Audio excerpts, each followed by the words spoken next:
Hey everyone, welcome to Ben's Experience. In this video, I will show you how to delete a WordPress website in Bluehost.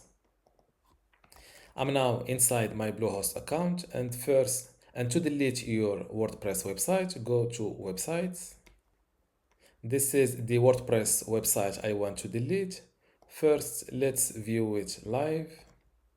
Now to delete this WordPress website from Bluehost, click on Settings under your desired WordPress website.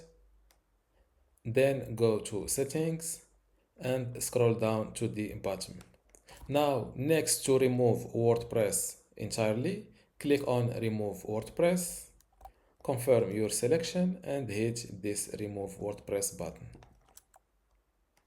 They are now removing WordPress from my WordPress blog. I think my WordPress site is deleted successfully. And this is how to remove a WordPress website in Bluehost. Don't forget to give this video a like and leave a comment below. Thank you.